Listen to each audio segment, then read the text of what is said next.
Hi, my name's Emily Cox, and I live in Clayton, Georgia, which is the start of the TNGA route. Right now we're here at Dialed Bicycle Garage. Basically, it's a little service shop that we started back a few years ago just to kind of support the community and work on bikes. So this weekend I'm riding the Thomson Clermont bike. It's their new steel frame 29er hardtail, and yeah, I'm pretty excited about it.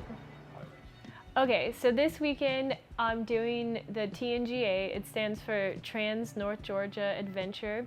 It's a 360-mile race that basically, or it's a route pretty much, that goes across North Georgia mountains. So it starts at the edge of Rabun County, basically the Georgia-South Carolina border, and goes up and over all the biggest mountains in Georgia all the way to the Alabama border. It's mostly gravel, some single track, a little bit of road. According to the route, like GPS, it's 38,000 feet of elevation. So I moved to Rabun County in 2017, and this route starts at the edge of Rabun County. So it's always been something that's kind of like, I thought was really cool because it's like this crazy group of riders that basically go through the town that I live in, and I moved here because of the woods and the trails. So I've always kind of been like interested in it. And then like a few years ago we hosted their like pre-race meeting, and it was just really cool to see all the bike setups and hear all the people talk about like just how excited they were to tackle this thing. Some people it was their first time, some people it was like, you know, they've been trying for years to get it. So that kind of like sparked the idea in my head. And then I had a few friends do it last year, and I don't know, just with little tidbits here and there, they kind of made me think like, oh, maybe I could do this. And so it's just been something that I've been kind of like wanting to do, and this year just seemed like the year to do it. A lot of the reason to get to this point is that I am like a very like competitively driven person, and the past like several years I've done a lot of enduro racing, which is pretty much like gravity, like gnarly downhill stuff. And after so many injuries with that, it's kind of, I've gotten to the point where I'm just like kind of wanting to do something a little bit different that is maybe not so high risk of concussions. I have a big past history with concussions, so yeah, this year it's kind of been more, my focus has been more on like just kind of doing whatever feels fun, and that has turned into like planning huge adventure routes and riding longer and longer. And all of a sudden I was like, I think I might be fit enough to do this this crazy 300+ mile race. So yeah, that's kind of long story short how I got to it. I've been doing most of the adventure rides this summer on my Thomson Piedmont gravel bike, and it's just been like really fun. I put a little bit beefier tires on it and like some beefier handlebars, and just been really pushing it kind of probably past its limit. When I started thinking about the TNGA, I was like, how can I make this bike capable for the TNGA? And then I thought it probably wouldn't handle it. So I talked to Ben, the marketing manager at Thomson, and it happened to line up right before the MADE show up in Portland, and I thought it would be really cool to build up a custom bike for the event. So that's kind of how we got to this. The frame, the inspiration behind the frame was to obviously be something that I could do the TNGA on, but my riding style is definitely more like, I don't know, I like to ride gnarly single track downhill fast. So I wanted it to be something, because he originally asked if I wanted to do something more like XC race bike, but I kind of created it with a 120 fork, so it's still like cross country but can hang a little bit, and then it's a little bit slacker geometry to handle some more like fun downhill stuff. But yeah, so it's kind of like a shredder hardtail.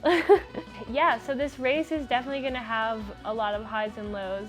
Basically everything I've read or watched about bike pack racing, like that is part of it. So yeah, but being newer to it, I really don't know exactly what to expect. So I'm kind of going into it just like open. I'm definitely excited about the whole route. Like, I think it's one of the coolest ways to see the area. I mean, North Georgia is beautiful, and this time of year is pretty crazy with just everything so green and the rivers and the roads.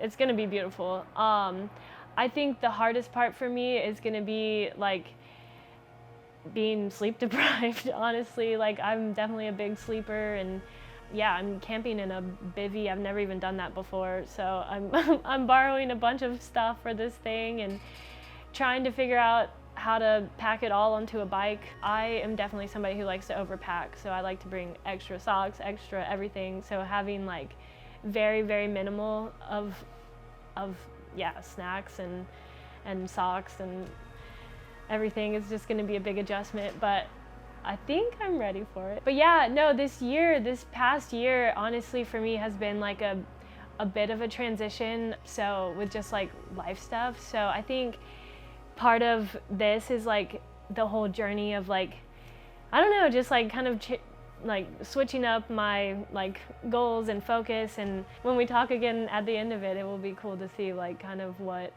what I learned or what I felt. So yeah. So one thing that's really cool about this event for me is that like I've been learning, I guess, is the spirit of like, I guess it's ultra racing. Like, I never really even thought of this as an ultra event until somebody asked me the other day, like, is this your first ultra race? And I was like, oh, I guess it is an ultra race. I was kind of just thinking of it as like a crazy adventure.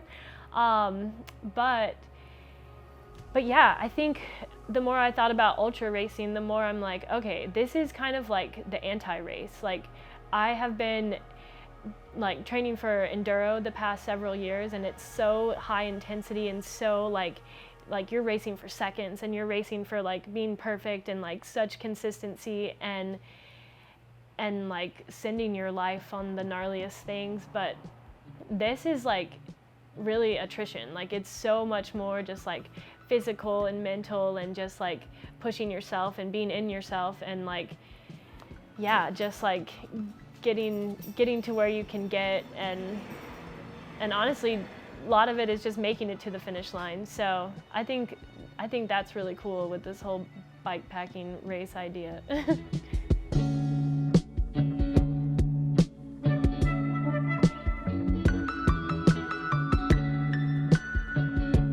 As the race started, I really didn't quite know what to expect, and yeah, we started as kind of a group, and there was about 85 people that started the race.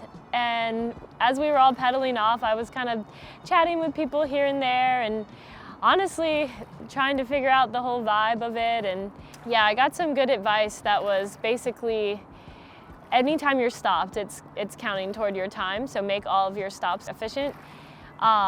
Basically, you can stop, but do all the things that you need to do when you stop. I had kind of a plan. I had like, kind of like, if I wasn't feeling good, this is where I would stop the first night. If I felt good, this is where I'd get to. And if I felt great, I would try to get to the store stop that was at mile 136. I heard that they had showers and cots and like sleeping bags. So I knew, and like food. So I knew if I could make it there, I would have a meal and like a full reset with the sleeping situation. So my stretch goal was really to make it to that store at mile 136, and I ended up making it there right at 2 a.m. So that was kind of crazy riding through the night, but I made it there. And then that made it so it was possible to get to Dalton for the second night, which also had restaurants for food and hotels for sleeping and showering. That was kind of my plan, was to get to those two spots in the night, and both of them I got to right at 2 a.m. And then going into the third day, it was about a little over 100 miles left. So I knew that if I just like really was efficient and kept going, I'd be able to make it. I really thought the last day was going to be the easiest because it was the shortest, but little did I know that all the single track on the last day was actually kind of the hardest day. Yeah, the last day went back to like the efficiency mindset and just trying to like keep moving, stop for water and snacks. Well, there wasn't very much water on the last day, But yeah, that was where kind of the keys to the whole race was basically just like get to those 2 spots for the night. I only slept for 3 hours at them, but that was my plan. The most difficult moments on the course, well, I thought it was going to be riding through the night. I don't know, I don't really stay up late that often, so I thought that was going to be it. But honestly, there's kind of like a peaceful thing that happens at the nighttime. You kind of just get locked in and are going for it. And I thought the sleep deprivation was going to be the hardest part, but the hardest part I think was the last day I thought was going to be a lot shorter. So my lights were charged but not fully, and I got to the only store stop on the last day. It was about mile 75 for that day, about 30 miles to go in the whole thing. And it was about 10 p.m. and I had been out of water for the last 30 miles, so I couldn't really eat either. And I was just cracked and like, I can't believe it, I'm still riding kind of mind. And so I stopped at the rest stop and like drank a bunch, ate a bunch, and thought I'd keep going, and realized that my lights were dying and my Wahoo was about to die, and I just was kind of like, okay, I have to.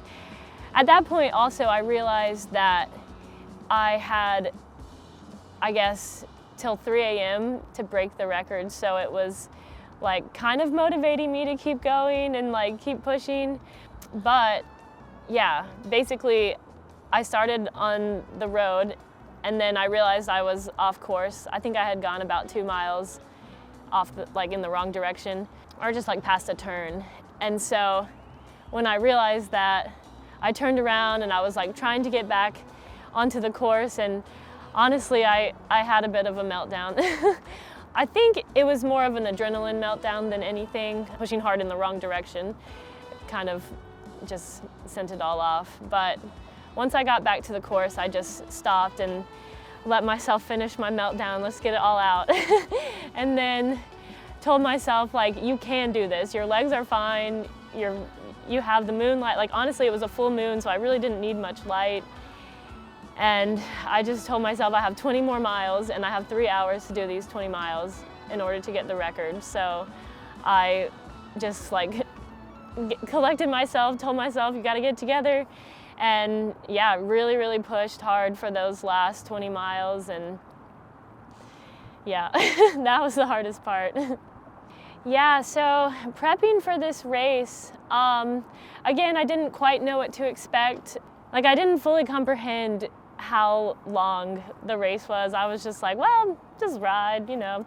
But I did do some key training rides. I do some big rides with my friends, like kind of on a regular basis anyway, so I felt like I was like fit enough. But I did do 2 rides loaded, like with the bikes loaded down. One route I picked, I did a ride from my house in Clayton all the way up to Asheville. It was about 110 miles. Yeah, I left my house at 5:30 and got there around 8:30 at night. So that was a cool training ride, just to kind of do a point-to-point with all the stuff on the bike. And then I was able to kind of like sort out like, okay, this works, this doesn't work. That was probably the biggest training ride I did. And then I did 2 other like 60 miles with all the packs and stuff. But I never practiced an overnight, and I never really rode past, I don't know, 12 hours. So I don't know, it was kind of a learning experience as I went, but yeah. The bike was sick. I really, really loved it. It was kind of crazy because we literally built it up the Wednesday before the race started, but it handled amazing. The geometry of it was really perfect. It pedaled really well uphill. It handled great downhill. Yeah, I would definitely race it again. Like, I really loved it. It felt like stiff, but also like compliant, so yeah. The advice I would give to younger riders, or really just any like females trying to get into this sport, is honestly to just go for it. Like, there's no like better way to learn how to do something than to just like put yourself in it. I think the biggest thing is the mindset. So you really need to like believe that you can do it. if you want to go on some like practice rides with friends and like get your confidence up, do that. But yeah, really believing in yourself and throwing yourself in there is kind of one of the best ways to learn. Yeah, I didn't know what to expect going in, and honestly, like, I felt prepared enough, but definitely not super like not everything was planned out to perfection. So I think getting out of that like having to check every box mindset and instead just like going for it and learning the hard way sometimes. Because I mean, at the end of the day, if like everything goes wrong, you can always quit and try again at another time, but things go right sometimes, and usually they do, so you can kind of just keep pushing and adapt to the little pieces that are kind of crazy. But yeah, I think the main thing is just going for it.